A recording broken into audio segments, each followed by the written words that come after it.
Well, happy Sunday, ladies and gentlemen. Good morning to you on this interesting 9/11 morning. Steve Collins coming to you from Dallas, Texas, the second most powerful, passionate, and purposeful coach and speaker in the world. Remembering does not honor as much as changing. And what do I mean by that? I love that people are remembering, as I am, that morning, 9/11, 15 years ago, where we saw the attack against our country and against what we believe and what we value by those who despise the freedom we've been given in this great country. And here's my challenge and charge or thought for you. It's one thing to remember. It's a completely different thing to change. It's one thing to remember. It's a completely different thing to change. What would honor you more?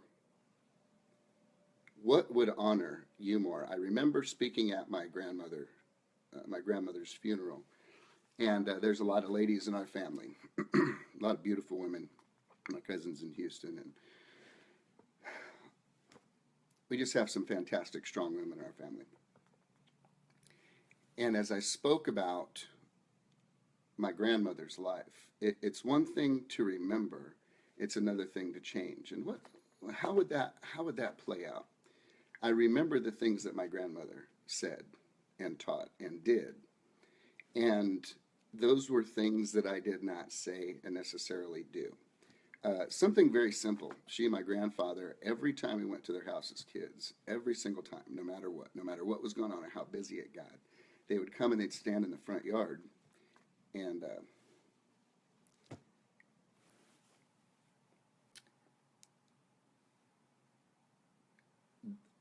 they would stand in the front yard and they'd wave until you had driven off the end of the street, until you took off. That's something I never did before. I don't only remember them, I changed. I made a decision. And Angela and I, no matter what's going on in the house with all of the kids and all the activity and all the action, we changed. We're different. We do something different to honor them. Not only do I remember them, I've changed. We now, when we have guests, make it a habit to go out and to stand out front and wave folks down until they leave. This is a way of honoring. So today, my challenge to you is this.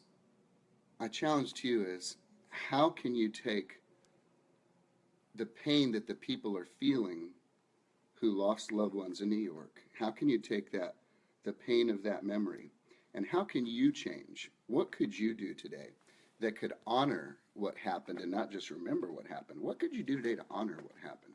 I've got a couple of suggestions. Do you have an issue with family members? Do you have an issue with family members? And no matter how legitimate it is, and no matter how much it might have hurt what they said or what they did, forgive them. How about forgive them today? How would you feel if they passed away today and today was the last day on earth? Some of you might say, I don't care. It doesn't matter to me. You know, it's almost as if you're walking around with hot coals in your hand, waiting to burn them. But the longer you keep them in your hand, the more you actually get burned. It doesn't actually hurt them. Forgiveness, again, is not saying, I'm okay with what they did now. Forgiving them is not saying, it no longer hurts me. Forgiving is not saying, we're good. Forgiving is not saying, I now trust you. Forgiving is not saying, I've come to peace with it. None of that. Forgiveness is a decision for your own spiritual and actually physical health. It frees you up from what would keep you bound, because they're living their own life. They're not thinking about things that went on before that. You forgive for you. And if you're fortunate enough, they'll accept that forgiveness and you can restore a relationship. How can you take remembering today and turn it into change? Don't just remember. Remember the stories about the people who got a flat tire on the way to work that morning. There's documentaries on this. People who spilled coffee on their shirts, and people whose car wouldn't start, and all these people who were ticked off because they were going to be late to work that day and they were going to be in trouble with their boss. These are people whose lives were saved because of these ridiculous, unexpected, stupid things that come up that would agitate the majority of us. How can you take remembering and change? Well, one of the ways you can do it is when something crappy like that happen, you can look up and say, all right, this is a divine delay.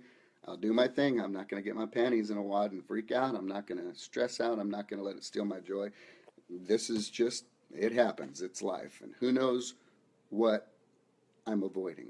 Who knows what I'm missing out on happening by this happening? And I just accept it. I accept the situation and I've got peace about it. You can change and not just remember. What can you do? Can you reach out to a family member today? Can you reach out to a parent today? Can you reach out to a child today? Can you reach out to a sibling? Can you reach out to somebody that you had a rift in relationship with and just do your part to make it right? Remember is a blessing. Change is where real honor takes place. You guys have a great Sunday.